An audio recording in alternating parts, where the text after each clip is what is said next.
Hello friends, कैसे हैं आप सब। Welcome to my YouTube channel Shashi Sharma PhD. तो आज से पहले हमने जो वीडियोस डिस्कस की थी उसमें बेसिक अकाउंटिंग टर्म्स डिस्कस कर ली थी। आज हम उसी टॉपिक को लेकर आगे बढ़ेंगे। बेसिक अकाउंटिंग टर्म्स में आज हम डिस्कस करेंगे expenses, income, profit, gain. Okay, तो स्टार्ट करते हैं वीडियो। Okay, let's start. तो एक्सपेंसेस क्या होते हैं, देखिए इससे पहले वाली वीडियो में हमने एक्सपेंडिचर को डिस्कस किया था, ठीक है। और इसमें हम डिस्कस करेंगे एक्सपेंसेस। जो एक्सपेंडिचर है वो एक बड़ी टर्म है और एक्सपेंसेस एक छोटी टर्म है। यानी कि एक्सपेंडिचर में जो आपके एक्सपेंसेस होते हैं वो इंक्लूड होते हैं, ठीक है। एक्सपेंडिचर में मैंने आपको लास्ट वीडियो में बताया था कि कैपिटल एक्सपेंडिचर होता है और रिवेन्यू एक्सपेंडिचर होता है, ठीक है। लेकिन एक्सपेंसेस जो हैं वो इसके अंदर इंक्लूड होते हैं, यानी कि रिवेन्यू जो एक्सपेंडिचर होता है वो बेसिकली आपके एक्सपेंसेस ही होते हैं, ठीक है। तो एक्सपेंडिचर के अंदर एक्सपेंसेस इंक्लूड होते हैं। क्लियर है, तो इनमें कंफ्यूज मत होना। ओके, तो अब एक्सपेंसेस को हम डिस्कस कर लेते हैं। Expenses is the cost of which incurred in producing and selling the goods and services. अब एक्सपेंसेस क्या होते हैं, देखिए आपकी कंपनी जो है वो कुछ भी मैन्युफैक्चर कर रही होगी, भाई प्रोडक्शन कर रही होगी किसी ना किसी चीज़ का, ठीक है। मान लीजिए आपकी कंपनी क्लॉथ बनाती है, कपड़े बनाती है, तो मैन्युफैक्चरिंग कर रही है ना, वो क्लॉथ बना रही है ना, प्रोड्यूसिंग कर रही है क्लॉथ का। तो उसके लिए वो कुछ खर्चे भी कर रही होगी, कुछ पेमेंट भी कर रही होगी कि नहीं कर रही होगी। भाई जब वो मैन्युफैक्चरिंग कर रही है तो सैलरी दे रही होगी, ठीक है। सैलरी के साथ रेंट भी दे रही होगी। उसके बाद उसके साथ वो फिर आपका कमीशन वगैरह है, ठीक है। रेंट, आपका एडवर्टाइजमेंट पे भी वो खर्चा कर रही होगी, ठीक है। बिजली के बिल है वो भी वो पेमेंट कर रही होगी। तो ये सारे एक्सपेंसेस जो है ये किस में आ जाते हैं, आपके एक्सपेंसेस के अंदर। ये सारी कॉस्ट जो है, भाई सैलरी दे रही है, रेंट दे रही है, एडवर्टाइजमेंट पे खर्चा कर रही है, ठीक है, बिजली के बिल पे कर रही है, ये सारे किस में आ जाएंगे, आपके एक्सपेंसेस के अंदर आ जाएंगे। क्यों? क्योंकि ये किसी भी चीज़ को मैन्युफैक्चरिंग करने में या प्रोड्यूस करने में जो कॉस्ट आ रही है वो किस में आ रही है, आपकी एक्सपेंसेस के अंदर आ रही है। क्लियर है। अच्छा जी, एक तो हो गया प्रोड्यूसिंग करने में, कुछ भी चीज़ आप प्रोडक्शन कर रहे हो तो उसमें जो खर्चे आएंगे, जो कॉस्ट आएगी वो एक्सपेंसेस में आ जाएगी। और क्या आएगा इसमें, selling the goods and the services. अब जब आपने मैन्युफैक्चर कर ली, ठीक है, आपने क्लॉथ बना लिए, तो उनको सेलिंग करेंगे आप।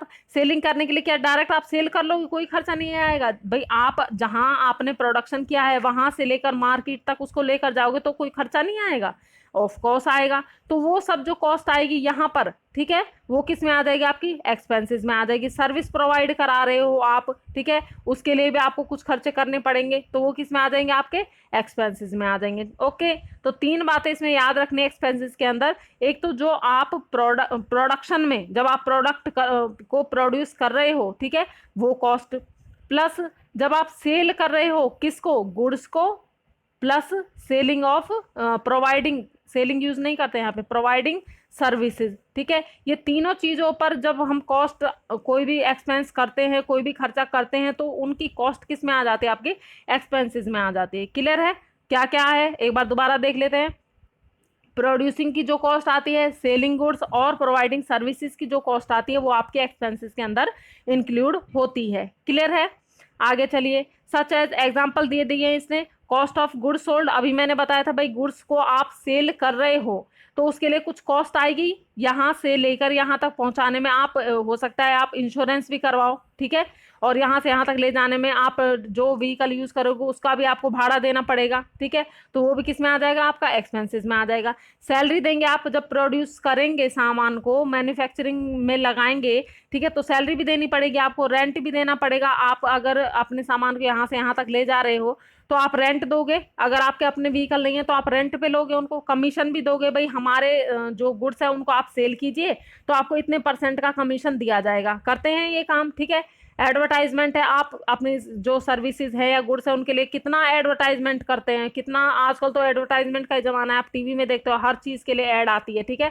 तो उस पर जो एक्सपेंसेस होते हैं वो भी किस में आएंगे, आपके एक्सपेंसेस के अंदर इंक्लूड हो जाएंगे। इसके लिए इन सब के लिए जो कॉस्ट आ रही है वो एक्सपेंसेस के अंदर आ जाएगी। Okay, okay, depreciation is also an expense, और डेप्रिसिएशन भी आपकी एक्सपेंसेस के अंदर ही इंक्लूड होती है।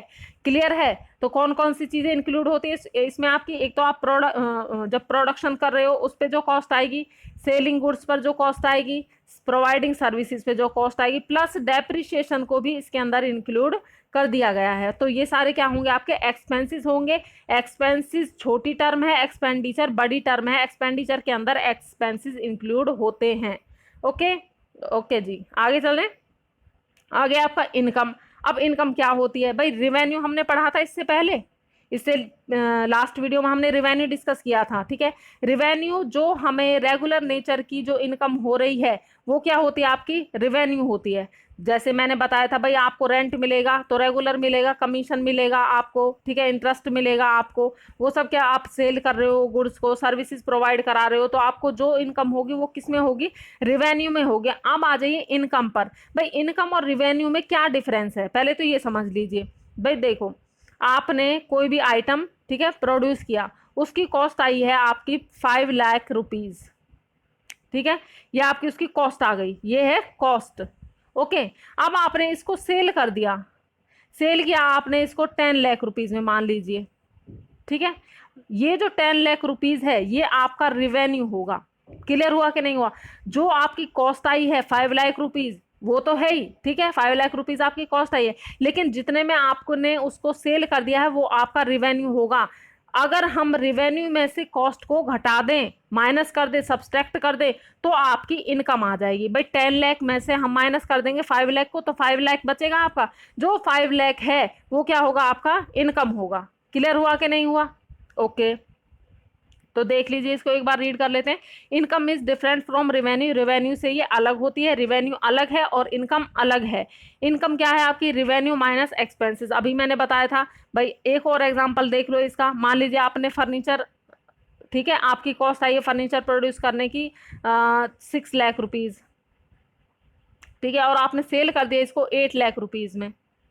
ठीक है, तो आपके रिवेन्यू क्या है? 8 लाख रुपीज है। आपके एक्सपेंसेस क्या है? 6 लाख रुपीज है। जो कॉस्ट आई है वो एक्सपेंसेस में आ जाएगी आपकी, ठीक है, वो क्या है? 6 लाख रुपीज। तो इनकम क्या होगी? 8 लाख में से हम 6 लाख को माइनस कर देंगे तो 2 लाख रुपीज आपकी क्या हो जाएगी? इनकम हो जाएगी। क्लियर हुआ?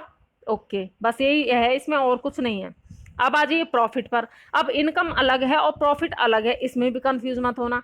जब आप इनकम निकाल रहे हो, ठीक है, तो आपने मान लीजिए एक बार जो सेलिंग की है, ठीक है, आपने एक बैच सेल कर दिया, तो उस पे आपका इनकम आपने निकाल लिया अभी जिस मेथड से बताया था। ठीक है, ये तो आपकी हो गई भाई, एक एक बैच में आपने इतना बेच दिया। एक बैच आपने, मान लीजिए एक बैच आपका 1000 का है, ठीक है, 1000 उसमें आइटम है, ये आपने बेचा, तो आपका ये रिवेन्यू हो गया, और अगर रिवेन्यू में से एक्सपेंसेस घटा दी तो आपका इनकम आ गई।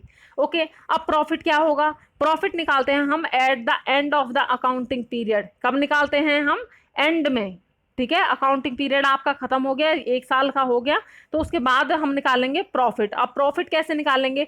जो आपका टोटल रिवेन्यू आएगा, ठीक है, उसमें से टोटल एक्सपेंसेस को माइनस कर देंगे तो आपका प्रॉफिट आ जाएगा। क्लियर हुआ कि नहीं हुआ? भाई इनकम है, आपने एक बैच सेल किया है, ठीक है, तो उसमें से रिवेन्यू जो मिला है उसमें से एक्सपेंसेस को माइनस कर दीजिए, ये आ गई इनकम। ओके, अब profit eight the end of the year हम निकालते हैं, तो इसलिए हम टोटल रिवेन्यू, जितना भी हमें ईयर में टोटल रिवेन्यू हुआ है उसको करेंगे टोटल, और उसमें से माइनस कर देंगे टोटल एक्सपेंसेस को, तो हमारा प्रॉफिट आ जाएगा। क्लियर है? ओके, तो इसको एक बार रीड कर लेते हैं। Total revenue minus total expenses. Profit क्या होता है आपका? Total revenue minus total expenses. It is the excess, ये एक्सेस है of total revenue over total expenses. ये किसकी एक्सेस है? प्रॉफिट किसका एक्सेस होता है? टोटल रिवेन्यू की एक्सेस है, किस पर? टोटल एक्सपेंसेस पर, यानी कि टोटल रिवेन्यू ज्यादा है और टोटल एक्सपेंसेस कम है of A business in an accounting period. मैंने अभी बताया था सिर्फ एक अकाउंटिंग पीरियड में ही प्रॉफिट निकालेंगे। इनकम तो हम कभी भी निकाल लेंगे बीच में जब हमने सेलिंग की है, ठीक है, पर जो हमारा प्रॉफिट है वो at the end of the accounting period ही हम निकालते हैं। ओके ओके, आगे आ जाइए आप अपना गेन पर।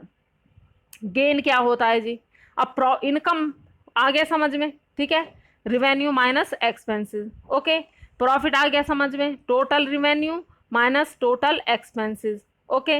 अब आ जाइए गेन पर कि गेन क्या होता है। देखिए भाई इसको रीड कर लेते हैं। It is the monetary profit from events और ट्रांजैक्शंस। ये कोई भी मौद्रिक रूप में, पैसों के रूप में, मॉनेटरी मतलब पैसों के रूप में कोई प्रॉफिट है फ्रॉम या किसी इवेंट से या किसी ट्रांजैक्शन से। पिछली वीडियोज में मैंने आपको इवेंट का मतलब बता दिया था, ठीक है। बिजनेस ट्रांजैक्शंस भी आपको पता है। Which are incidental to business, जो बिजनेस में इंसिडेंटल है, अचानक से जो हुई हैं, उसका कोई प्री प्लान नहीं था कि हम इस तरीके से करेंगे इसको, लेकिन वो अचानक से हो गई है, तो उससे जो हमें मॉनेटरी प्रॉफिट मिलेगा वो क्या होगा, आपका गेन कहलाएगा। जैसे कि भाई एग्जांपल ले लो, मान लीजिए आपके पास मशीनरी है, ठीक है।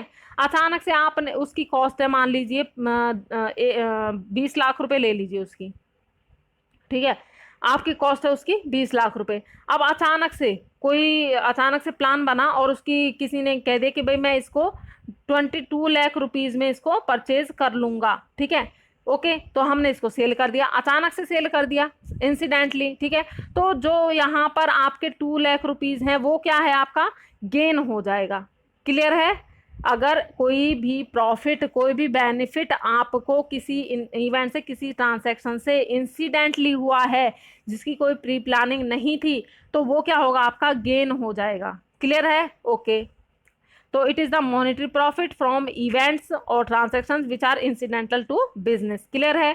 Such as sale of fixed assets, जैसे कि अभी मैंने एग्जांपल दिया था, आपने मशीनरी बेच दी। विनिंग ए कोर्ट केस, आप अचानक से कोर्ट केस जीत जाओ। मान लीजिए ये एक लैंड है, इस पर कोर्ट केस चल रहा था कि भाई ये पार्टी कह रही है ये मेरी है, आप कह रहे हो ये आपकी, अचानक से आप इसको जीत जाओ, ठीक है। तो ये प्रॉपर्टी आपकी हो गई, आपको क्या हो गया, ये गेन हो गया आपको। मान लीजिए इसकी जो कॉस्ट है वो है मान लीजिए 2 करोड़ रुपीज, ठीक है। तो ये आपको 2 करोड़ रुपए का क्या हो गया, आपको गेन हो गया। क्लियर है। ओके। अब इसने एग्जांपल दे दिया है कि बिल्डिंग है, उसकी कॉस्ट है आपकी 1 करोड़ रुपीज, आपने सेल कर दी 1 करोड़ 20 लाख रुपीज में, तो आपको 20 लाख रुपीज का क्या हो गया, गेन हो गया है। ओके। अब आ जाइए लॉस पर। लॉस क्या होता है भाई, लॉस अभी हमने किया था प्रॉफिट। प्रॉफिट था total revenue minus total expenses. Okay. अब लॉस क्या हो जाएगा, प्रॉफिट का उल्टा लॉस होता है। अगर टोटल एक्सपेंसेस ज्यादा हैं और टोटल रिवेन्यू कम है, ठीक है, यानी कि एक्सपेंसेस में से, टोटल एक्सपेंसेस में से टोटल रिवेन्यू को माइनस कर दे तो लॉस आ जाएगा। ठीक इसका उल्टा है, ठीक है। ओके। तो लॉस क्या है, total expenses minus total revenue. It is the excess of total expenses over total revenue of a business in an accounting period। अभी जैसे हमने profit eight the end of the year निकाला था accounting period के and में, वैसे ही loss भी हम अकाउंटिंग पीरियड के एंड में ही निकालते हैं। अब मान लीजिए टोटल एक्सपेंसेस आपके हो गए भाई 5 लाख रुपए के, 5 करोड़ रुपए के, ठीक है ना, और रिवेन्यू है आपकी 4 करोड़ 50 लाख रुपीज की, तो आपको 50 लाख रुपीज का क्या हो गया, लॉस हो गया। क्लियर है। ओके। और एनी फैक्ट, और भी है इसमें, और any fact or activity against which firm receives no benefit. अगर कोई ऐसी एक्टिविटी होती है, जैसे कि ऊपर वाला एग्जांपल मैंने दिया था, मान लीजिए अचानक से आपने बिल्डिंग की कॉस्ट है 10 लाख रुपीज, ठीक है, आपने इसको सेल कर दिया, या तो आपने 10 लाख में, सॉरी 1 करोड़ रुपए है, 1 करोड़ रुपए, या तो आपने 1 करोड़ में ही सेल कर दिया, या आपने इसको कम में सेल किया है, 1 करोड़ रुपए से 99 लाख रुपीज में सेल किया है, तो आपको सीधा सीधा 1 लाख रुपए का क्या हो गया, लॉस हो गया ना। तो ऐसी कोई भी एक्टिविटी जिससे जो फर्म है उसको क्या ना हो, बेनिफिट ना हो, यानी कि लॉस हो, तो क्या होगा, वो आपका लॉस हो जाएगा। Such as loss due to fire, fire से, थेफ्ट से, एक्सीडेंट से, ठीक है। मान लीजिए भाई आपकी कंपनी में अचानक से फायर लगे, इंसिडेंटल है, तो उससे आपको क्या हो जाएगा, लॉस होगा, ठीक है। आपका माल चोरी हो जाए अचानक से, तो क्या हो गया, आपका लॉस हो गया वो, ठीक है। उसको तो एक्सीडेंट हो गया, आपका सामान जा रहा है, ठीक है, मार्केट में अचानक से एक्सीडेंट हो गया है कोई, ठीक है, या फिर कंपनी में ही एक्सीडेंट हो जाए, ठीक है, तो उससे क्या होगा, आपका लॉस होगा। ओके। क्लियर है। ओके। तो ये आज हमने डिस्कस कर लिए हैं expenses, income, profit, gain and loss. I hope कि आपको समझ में आया होगा, और चैनल को सब्सक्राइब करना ना भूलिएगा, जिससे कि आपको जो आगे आने वाली वीडियोज़ हैं वो आसानी से अवेलेबल हो पाएँ। ठीक है, मिलते हैं नेक्स्ट वीडियो में। Bye bye.